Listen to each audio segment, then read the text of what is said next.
So what's up? Kumusta? Ayos ba tayo dyan? So nandito tayo ngayon sa may Honda Motorsports Baliwag branch para sa update natin.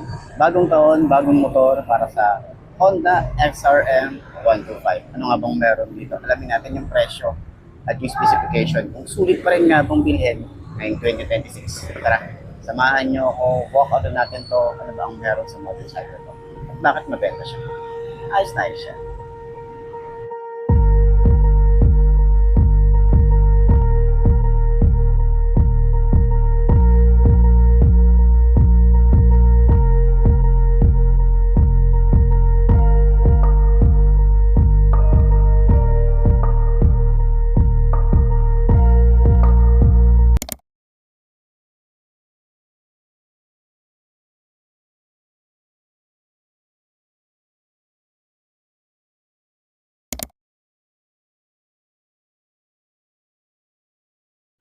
So, yun mga best no, sa lahat ng mga nagtatanong magkano nga ba ito motorcycle, ito ay nagkakahalaga ng 75,400 kapag kinuha nyo ng cash.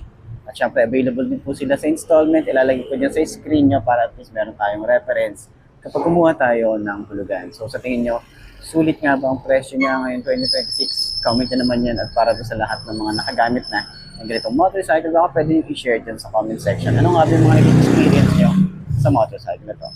Ayos na ayos yan.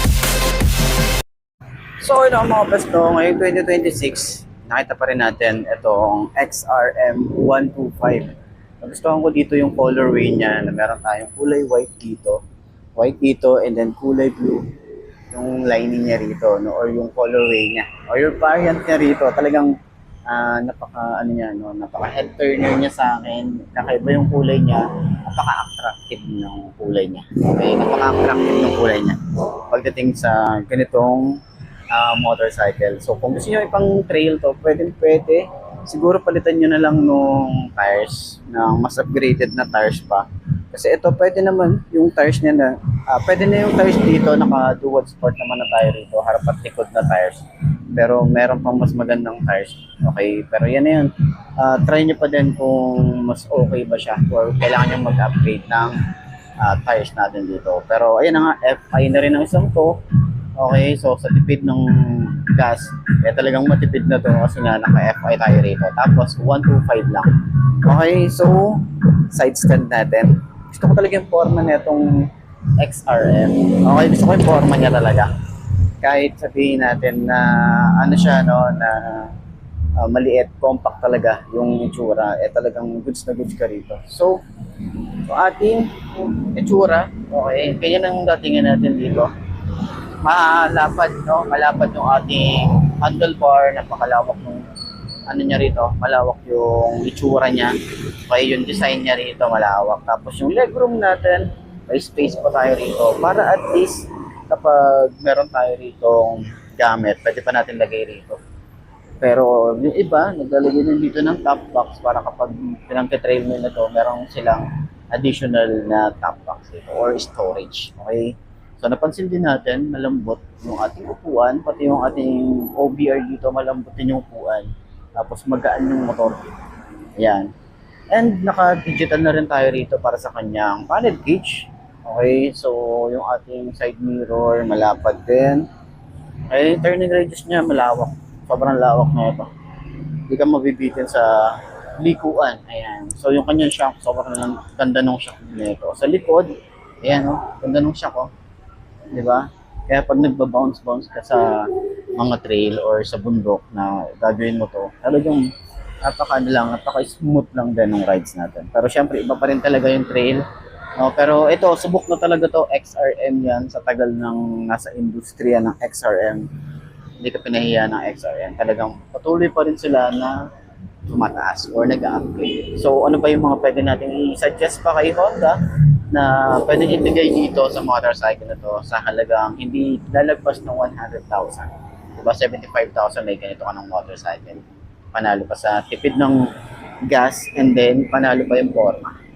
Yung design, napakapanalo para sa akin. Okay, so yun lang po. Sa tingin nyo, sumunod ba ang presyo niya, pati yung looks niya, comment nyo naman yan. Okay, so center stand natin kung magaan din ba siyang center stand. Magaan lang din siya yung center stand. Ayan. So hindi na ako gumamit masyado ng pwersa. So, ayos.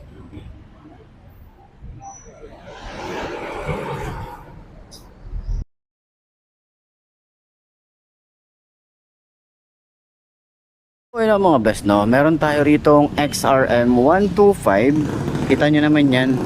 So, gandang-ganda ako rito sa forma niya, lalo dito sa headlight. Yan, gandang-ganda ako sa forma niya. Tapos yung colorway nito na may kulay white and blue. Tapos yung decals natin dito, napaka-minimalist lang. Meron tayong 125 dito, may XRM and then Honda. Yan, so FI na rin po ang isang to. Okay, sa headlight niya, naka-bulb type pa rin tayo rito, pero sana dito upgraded na, or i-upgrade nila na gawin nilang LED, no, or protected lang para mas maangas pang tingnan.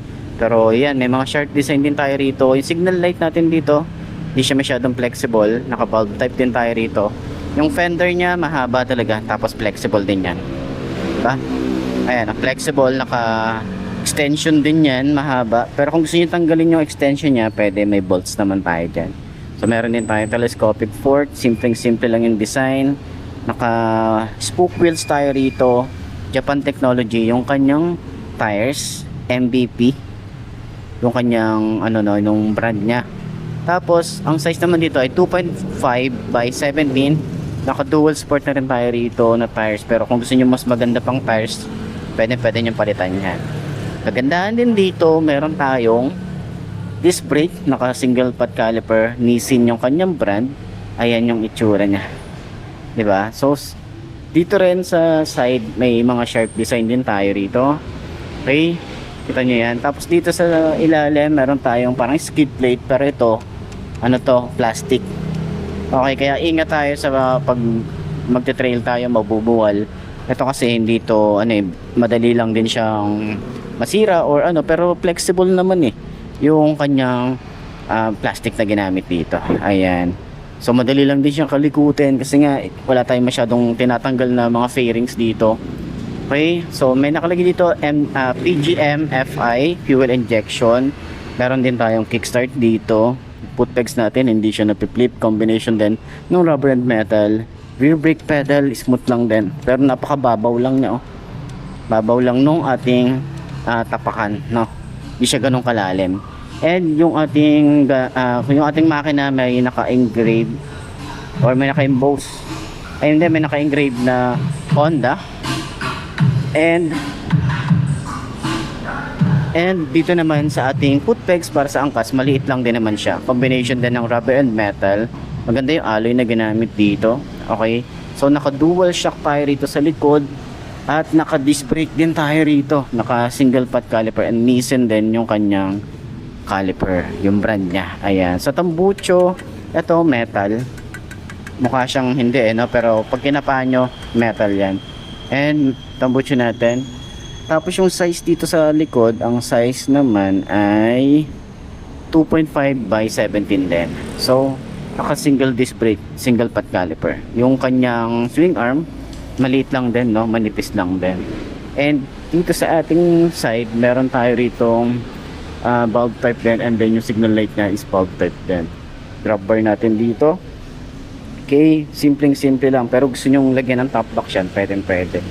And nagustuhan din natin dito yung upuan, sobrang lambot din, tsaka maganda rin yung leather na ginamit dito. And may compartment, basic tools nandito na rin, battery nandito na din, meron tayong helmet hook dito, yung gas tank natin dito malaki na din, no, Tsaka matipid na rin kasi talaga yung motor na to. Ayan. So naka dual head shifter din tayo rito. Okay? So yung ano niya, yung foot pegs niya hindi rin siya napiflip. Yan. So sa handlebar, meron tayo rito naka upright position. Naka ano tayo, digital na rin yung ating panel, may Honda dito sa taas. Select. Okay, pag mag-a-adjust tayo rito. And meron naman tayo ritong signal light pag naka high beam, engine check, neutral, and then yung maliit na digital niya. Ito yung speedometer niya. Pinaka-ignition, sobrang liit lang ng susi natin. Simple lang din yung ignition niya. Sa kanyang mga switches dito sa side, electric starter. Dito naman dito sa side, meron tayong signal light, kusina, and then high and low lang.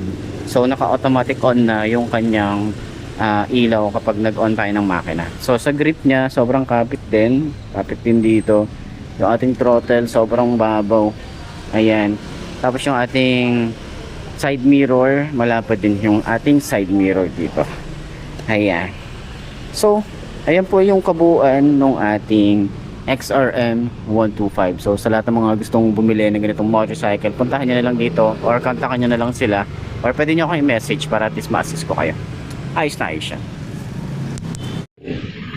So ayun na mga best, no? Ito na ba ang motor na babagi sa'yo? Kung ito na nga ay markahan mo na at mag-subscribe ka na sa aking YouTube channel, i-click mo na rin yung notification bell para updated ka sa lahat ng videos na upload natin. Dito araw-araw sa lagi tatandaan, wala sa brand ng motor na tatagal yan. Kung diyan sa pag-aalaga mo yan, tatagal yan, ayos na ayos yan. So kita ka na lang ulit tayo bukas. I'm Mark D. Ciao. Maraming salamat sa inyo. Babush.